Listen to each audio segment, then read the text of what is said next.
mag-ingat sa mga nabibili online. Muntikan ng mabulag ang isang dalagang nakabili raw ng contact lenses na mali ang grado sa TikTok. Para bigyan ng mukha ang balita, Mobile Journal, Yeda Pascual.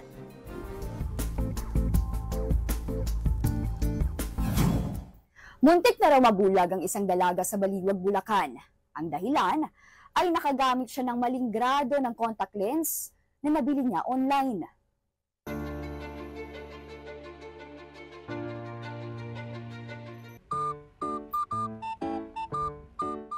Nag-viral online ang video na in-upload ni Yvonne Marcelo sa kanyang TikTok account.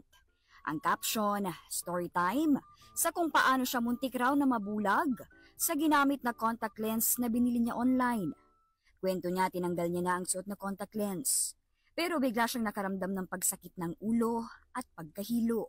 Yung eyes ko po talaga is wala po talagang grado. 2020 po yung eyes ko. And then nagsasuot lang po ako ng lenses for event.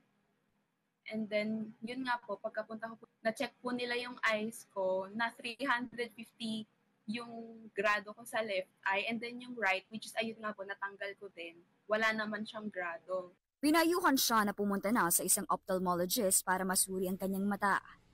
Agad naman siyang nagtungo sa ospital. Laking gulat ni Yvonne nang may madiskubre pa ang doktor. Sabi po ni Doc, sure daw po ba ako na natanggal ko daw po yung lenses kasi meron daw po siyang nakikita sa eyes ko. And then sabi ko po sa kanya, yes Doc, 100% talaga. Pagkakuha po ni Doc, gamit po yung tweezer, ayun na po yung lumabas, which is yung transparent po na lenses na naiwan sa left eye ko. Ayon sa isang ophthalmologist, very rare ang ganitong insidente. Pero hindi malabong mangyari. When it comes to contact lenses kasi, there are two types of process that will put color dun sa clear contact lens. So, yung isang process is yung tinatawag nating sandwich printing and yung isa naman yung tinatawag nating pad printing. So, yung sandwich printing, may base layer and top layer siya and then naka-sandwich in between yung pigment, yung colored pigment. So, ito ay mas safe.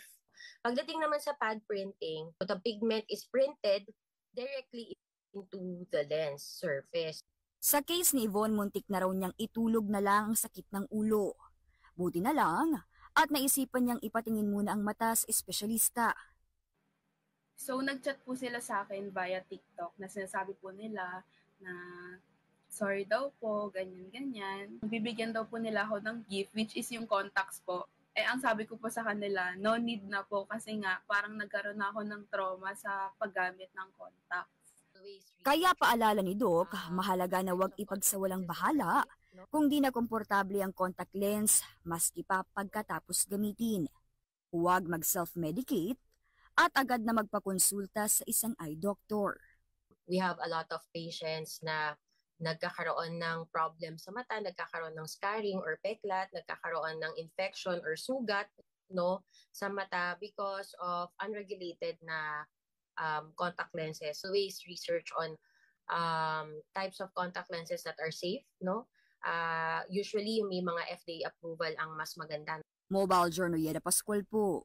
Hatid ang muka ng balita.